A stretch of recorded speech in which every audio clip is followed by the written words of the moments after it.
Dostlar, qeyd etdiyimiz kimi bugün xarici təhsil məsələsini müzakirə edəcəyik və EduTestla Xarici Təhsil və Viza Mərkəzinin təhsil üzrə mütəxəssisləri studiyamızdadır. Xanım Şahin qızı və Məhəmməd Xəlili, xoş gördük sizi. Sabahınız xeyir olsun. İlk növbədə mən istəyərdim ki, EduTestla haqqında məlumat verəsiniz və xidmətləri nədən ibarətdir? Sabahınız xeyir olsun, hər birinizi salamlayıram və burada olmaqdan çox şadıq, təşəkkür edirik dəvətiniz üçün. EduTestla Təhsil Mərkəzi olaraq artıq 10 ilə yaxın bir müddətdir ki, fəaliyyət göstəririk və fəaliyyət müddətimiz boyunca da bir çox tələbənin həm xaricdə təhsil almasına, həm viza dəstəyi göstərməsinə yardımcı olmuşuq. Eyni zamanda qeyd etmək istəyirəm ki, xidmətlərimiz təkcə xaricdə təhsil və viza dəstəyi ilə məhdudlaşmır. Eyni zamanda travel xidmətlərimiz də var ki, bunlar da yaxın zamanda, necə deyərlər, xidmətə çıxardacağıq inşallah. Və yüzlərlə tələbəni qeyd etdiyim kimi xaricdə təhsil almasına yardımcı olmuşuq. Bir çox ölkələrdə Türkiyə, Rusiya, digər Avropa ölkələri imtahanla və imtahansız formada qəbulunu keçərləşdirmişik.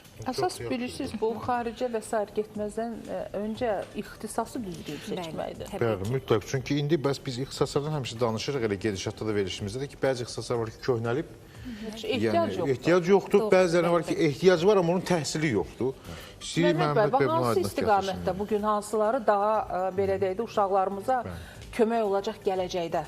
Sabahınız xeyir olsun, hər kəsi xoş gördük. Ekran başına izləyəcəyən tələbələrimizi, valideynlərimizi. Ümumiyyətlə, ixtisas seçimi tələbənin potensialına görə dəyərləndirilir. Təbii ki, hər bir tələbənin özünə görə bir ixtisas seçimi, bir funksiyası olur. Əsasən biz ixtisas seçimi təklif edərkən dövlət idarəçiliyi olsun, tibb olsun, stomatologiya olsun, diş həkimliyi, bundan başqa müasir dövrün tələblərinə olaraq süni intellektlə bağlı ixtisaslar. Yəni, bu kimi ixtisaslar əsasən daha prioritet hesab edir və tələbələrə də bu ixtisasları təklif edirik.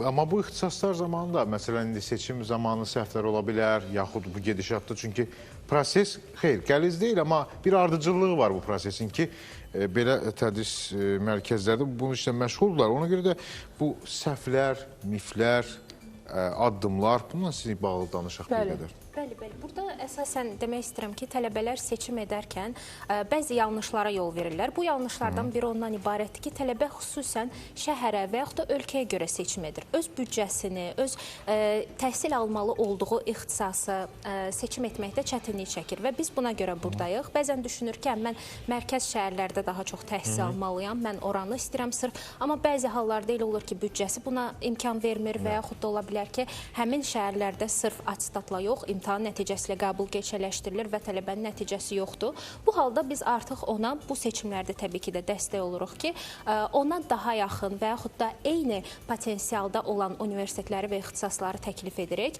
Və bəzi miflər var ki, xüsusilə bunu vurğulamaq istəyirəm ki, tələbələr düşünür ki, mənim xaricdə təhsil almaq üçün çox yüksək dərəcədə məbləğə və yaxud da büdcəyə ehtiyacım var. Bu belə deyil təbii ki də.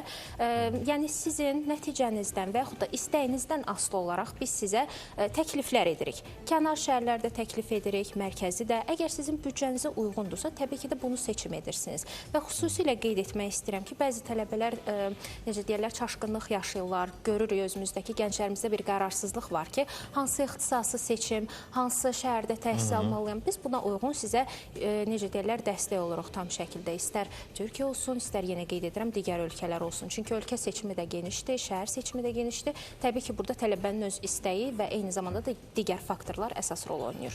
Elə xərclər haqqında istəyərdim bu mövzunu davam edək hələ ki, çünki orada bəzi nüanslar var ki, valideynlər tam o suallara cavab tapa bilmirlər. Yəni, Məhəmməd bəy, şəhərə görə, ümumiyyətlə, büdcəyə görə, mən istərdim bu haqda danışaq. Necə seçimlər var, nə dəyişir, müqayisə edək? Əsasən xərclər ümumiyyətlə ölkələrə görə dəyişir. Qardaş ölkə Türkiyədən hesab etsək, əsasən tələbələr seçim edərkən biz təklif edirik, siz yataqxanada da qala bilərsiniz, ümumi ev şəraitində da yaşaya bilərsiniz. Yataqxanaların qiymətləri 200 manatdan başlayır Azərbaycan valyutasından, 400-450 manata görə dəyişə bilir. Təbii ki, bu insan sayından asılı olaraq dəyişir. 2 nəfərli otaqlar tamamilə fərqli qiymətdir. Onun yuxarı olduğu otaq tamamilə fərqli qiymətdir. Yəni, bu qaydada ümumi Avropaya nəzər saldıqda isə, Avropada bu qiymətlər 400 avrodan başlayaraq 800 avroya qədər dəyişə bilir. Bu yaşamla bağlı məsələlərdir. Digər xərclər və yaxud məşğul olmalı olduğumuz şey, indi hər ölkəyə vizaya ehtiyac yoxdur, amma vizaya ehtiyac olan ölkələr var ki, deyək ki, heç vaxt xarici getməmiş bir valideyn yaxud uşaq üçün, tələbə üçün, abituriyent üçün artıq bu məsələ çox vacibdir. Belə bir dəstək və buna bənzər digər dəstəklər varmı? Bəli, təbii ki, eyni zamanda da hər çıxışımızda da qeyd etdiyimiz kimi mərkəzimiz viza dəstəyi deyə göstərir. Həm tələbə kimi xaricə yollanmaq istəyən, eyni zamanda da iş səfərləri və ya turistik məqsədlə xaricə getmək istəyən şəxslər varsa, viza dəstəyi tam formada göstərilir və qeyd etdiyiniz kimi təbii ki, hər ölkə viza tələb etmir, amma viza tələb edən Avropa ölkələrinə istər sənədləşmədən tutmuş son ana qədər yardımcı oluruq. Təbii ki də qeyd etmək istəyirəm ki, vizadan keçməyə heç bir mərkəz söz verə bilməz. Bu tələbənin özündən asılı olan bir şeydir. Bunu xüsusilə vurğulamaq istəyirəm. Dəstək tam şəkildə göstərilir. Bunu yenə altını çizərək qeyd etmək istəyirəm. Dəstək tam şəkildə göstərilir, amma burada tələbənin də özünün xüsusilə etməli olduğu və diqqət etməli olduğu məqamlar var. Hansı ki, sənədləri vaxtında və düzgün təqdim etmək, deyiləni vaxtında icra etmək və s. Bu kimi amillər əsas rol oynayır. Sənədlər demişkən, mən indi övladım, mən açığım deyim ki, illər əvvəl mən də çox götür-qoy eləyirdim. Ay, qız uşağı necə olacaq, nə qədər olacaq? Mən düşünürəm ki, bugün həyatda atdığım ən düzgün addımlardan biri övladımı Türkiyəyə göndərməkdir. Maşallah, Allah hər kəsin balasını saxlasın. Və baxırsan ki, bəzən aylıq xərclər burada daha çox çıxacaqdır, nəinki oradan və münasibdir ən əsası. Amma burada bir məsələ var, rutin bir məsələ, çox belə zəhlətökən bir məsələ sənəd-sünəd işidir. Edu Tesla bu məsələdə kömək edirmi? Bəli, təbii ki. Mən istərdim bu haqda danışasınız, bu xidmətlər məsələn zərfinə nələr daxildir və ən əsası neçə müddətə bu qəbul gəlir? İndi məsələn may ayının bugün 4-üdür. Bəzi universitetdə bildiyimə görə artıq onlar qəbul elan ediblər, açıqdır. Yəni, mütləq mi gözləmək lazımdır blok imtahanlarının nəticələrini və s. Əslində belə deyim, yəni qeyd etdiyimiz kimi təkcə qəbul almaqla kifayətlənmir mərkəzimiz. Sənədləşmə prosesində əsas köməklik göstərir və eyni zamanda qəbuldan sonraki proseslərdə də. Yəni qəbul aldıq, sağollaşdıq, yenə qeyd edirəm. Bəli, vacib bir məqamdır. Bununla kifayətlənmir mərkəzimizin xidmətləri. Eyni zamanda da tələbələr əgər müraciət etmək istəyirlərsə, gecikdirməməlidirlər. Hər universitetin özünə görə bir vaxtı var. Təbii ki, indi Məhəmməd bəy az sonra da o barədə məlumat verəcək sizlərə. Və yenə xüsusilə vurğulamaq istəyirəm ki, tələbə əgər xaricə yollanırsa, fərqi yoxdur hansı ölkəyə müraciət edir. Gedəcəyi ölkədə qarşılanma, yerləşdirmə, oturum izinə ehtiyac varsa onun alınması, eyni zamanda yataqxana və ya qalmağa yerlə təmin olma hər biri tələbələrə yüksək səviyyədə xidmət göstərilir. Məhəmməd bəy, müraciət kimlər edə bilər? Nə vaxta və qədər? nə vaxt? Vaxt önəmlidir. Əslində həmkarım düzgün qeyd etdi. Ümumiyyətlə hər bir universitetin özünə məxsus aktiv bir vakant yerləri var. Əsasən biz tələbələr müraciət edərkən bildiririk ki, doğru və vaxtında müraciət etməlidirlər. Və heç nədən narahat olmasın, bizdə müəyyən qədər bir yaş limiti yoxdur. Yəni tələbə 40 yaşında da bizə müraciət edə bilər, 45 yaşında da müraciət edə bilər.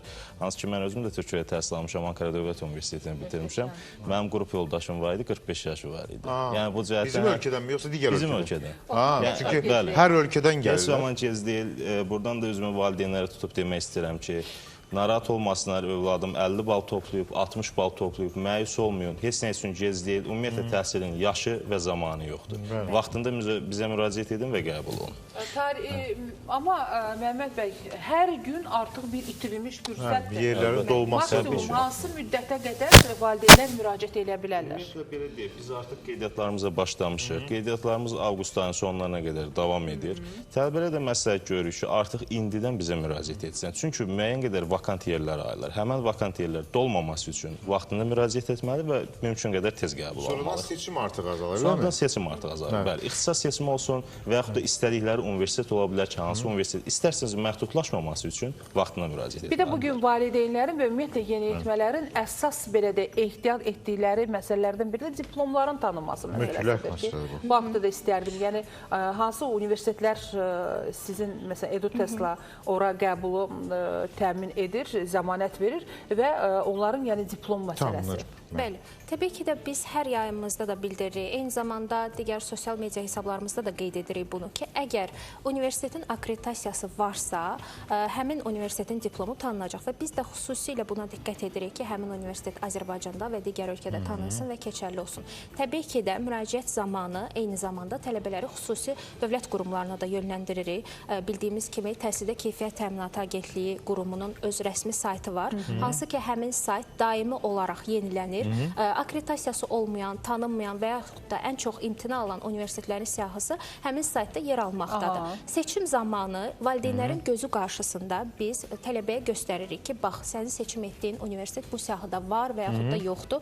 Varsa bildiririk. Təbii ki də bildiririk ki, diplomu tanınmayacaq, amma istəyirsə müraciət etmək, amma təbii ki də tələbə diplom tanınmasına xüsusi diqqət etdiyi üçün müraciət etmir elə universitetlərə. Amma xüsusilə diqqət edirik və diplomu tanınan universitetlərlə əməkdaşlıq edirik. İnsanlar var ki, magistr istəyirlər, magistratura pilləsini oxumaq, sonra qiyabi varmı belə seçimlər EduTESLA-da? Bəli, təbii ki, əyani, qiyabi formada təhsil ala bilərlər istədiyi universitetdə və ixtisası. Təbii ki, magistrdırsa öz bakalavr ixtisaslarda uyğun olan və yaxud da keçid edə biləcək. Bir də təcrübənizə görə deyə bilərsinizmi, hansı ölkələrdə göndərdiyiniz təhsil üçün uşaqlarımız, gənclərimiz daha rahat iş tapırlar nisbətən, yəni digər ölkələrlə müqayisədə? Əsasən belə deyək, demək, İsveçrədə tutalım, əsasən Avropa ölkələrindən, İsveçrə olsun, İtaliya olsun, İspaniya olsun, bu ölkələrdə iş imkanları daha genişdir. Təbii ki, qardaş ölkəmizdə də iş imkanları genişdir. Amma əsasən iş imkanlarının məhdud olmadığı yerlər Avropa ölkələri. Həm məvazibi də, vallahi billahi, burada uşağın fərasətinə baxır. Uşaq fərasətlidirsə, hər yerdə iş tapacaq. Bəli. Belə, minnətdarıq sizə, təşəkkür edirik dostlar. EduTESLA, Xarici Təhsil və Viza Mərkəzinin təhsil üzrə mütəxəssisləri xanım Şahin qızı və Məhəmməd Xəlili studiyamızda qonaq idi. Bizdən bugün bu qədər. Uşaqları qorun, valideynləri unutmayın, balalarımızın zehni və yolu açıq olsun. Bugün gözləməkdən danışırdıq dostlar, kim və yaxud nəyi gözləyirsiniz? Hud surəsi 122-ci ayə. Gözləyin, şübhəsiz biz də gözləyənlərdənik deyilir. Demək ki, bir xeyir var bu gözləmə işində.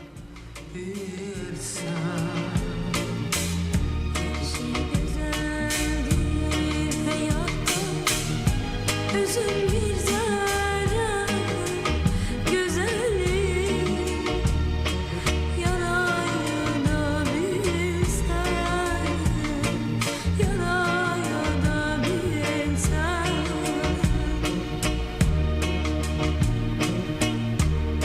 Arzuda inan, inanda şüphe kokusu. Ümitte saadet,